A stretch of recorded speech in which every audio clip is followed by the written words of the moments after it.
Mas Haidar, terkait ekstremisme agama tadi Mas Haidar sampaikan bahwa ekstremisme itu ya berawal dari kemiskinan.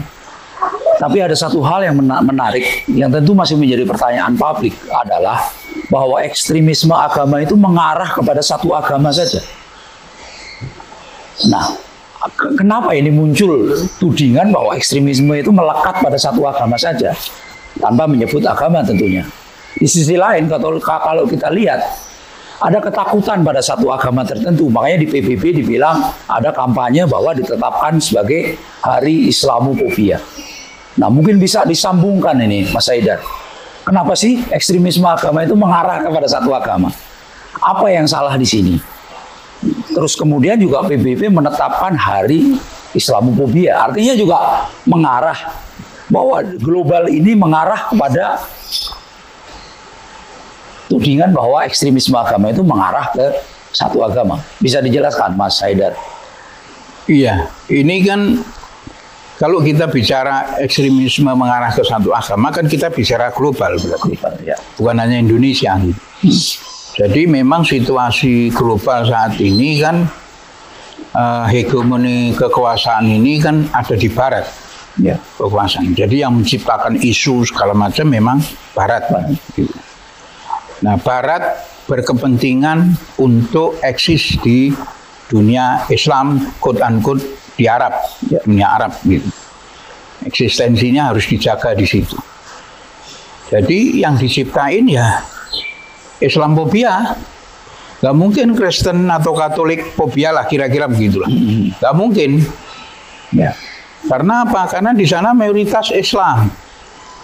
Di Arab itu walaupun Kristen ada, Nasrani ada, Katolik ada, Yahudi juga ada, tapi kan mayoritas Islam di sana. Ya. Dan pemimpin-pemimpin di sana adalah mayoritas Islam semua. Jadi diciptakanlah satu isu global, masalah Islamophobia, sehingga isu itu menjadi isu sentral yang berlaku di setiap negara di dunia.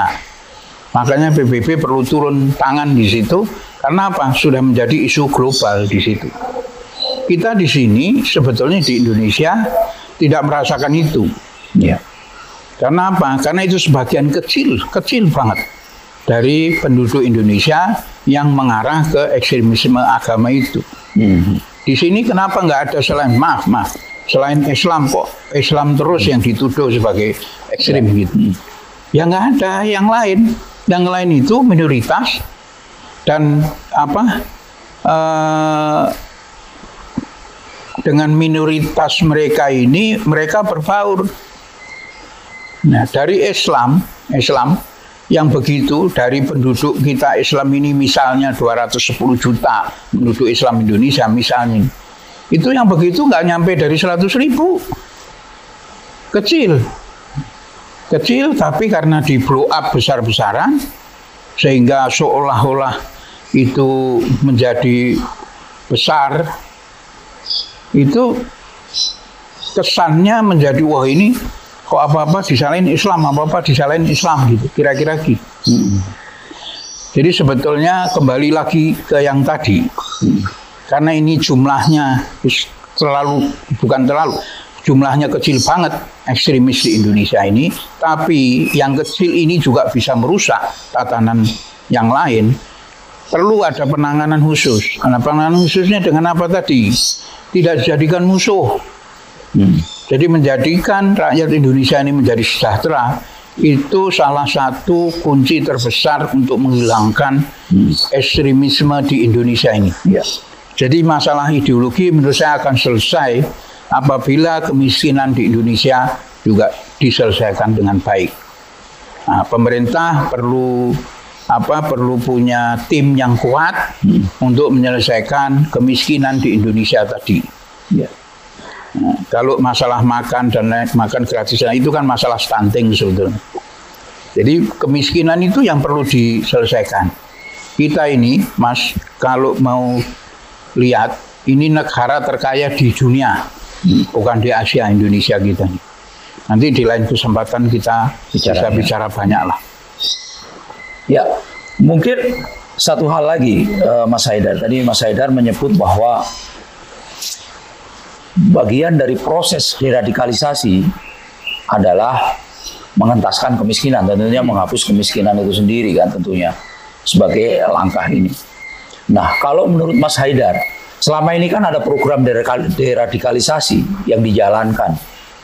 Di sini ada badan khusus sendiri, ada BNPT di sini. Nah, kalau menurut Mas Haidar, karena kan terorisme Densus 88 masih sering nangkepin teroris gitu. Kalau menurut Mas Haidar, sebenarnya efektif nggak sih program deradikalisasi ini? Kalau kita sebut ini adalah program BNPT atau mungkin program Mabes Polri untuk program deradikalisasi, efektif nggak, Mas? Ini bisa dijelaskan. Saya kasih contoh BNN lah, narkotika, Badan Narkotika Nasional itu. Itu kan juga sekarang yang terjadi kan banyak itu yang ditanggapi, bandar-bandar, pengguna dan lain sebagainya kan banyak itu. Sudah dibentuk badan banyak, terus masih aja marak. Begitu juga terorisme. Kalau kita lihat secara persentase sebetulnya kecil. Nah, justru yang tidak kelihatan itu yang perlu kita tangani dengan baik.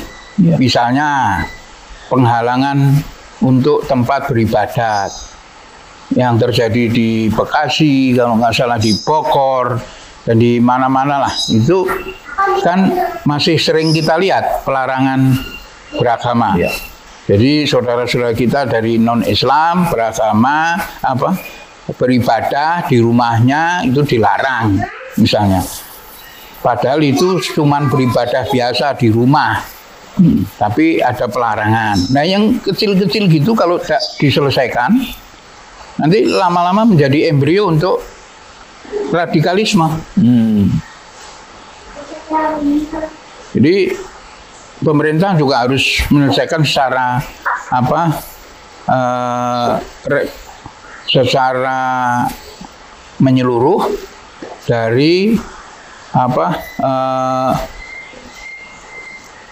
program-program yang harus diadakan dengan segera untuk menangkal radikalisme, untuk membumikan quote-unquote membumikan ideologi kita, membumikan Pancasila, tidak hanya dengan pendidikan Pancasila dan lain sebagainya, arahnya kan ke sana itu.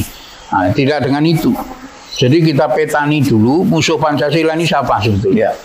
Bukan hanya radikalisme, agama tertentu, bukan hanya kemiskinan, bukan hanya paham-paham Barat, sekuler maupun sosialis, bukan hanya itu. Jadi pemerintah harus, BPIP harus metani dulu nih, musuh Pancasila kita ini siapa nih. Nah, baru kita selesaikan dengan baik, dengan pendidikan ada, dengan action lapangan ada. Nah, bekerja sama dengan lembaga lain. Jangan BPIP doang yang berusaha untuk membumikan Pancasila. Membumikan Pancasila itu bukan dengan omon-omon. Membumikan Pancasila itu harus dengan action. Nah, salah satunya kerjasama dengan makan gratis juga itu termasuk salah satu program untuk membumikan Pancasila. Karena apa? Ada di situ, di Pancasila kan ada keadilan sosial, ada persatuan di situ.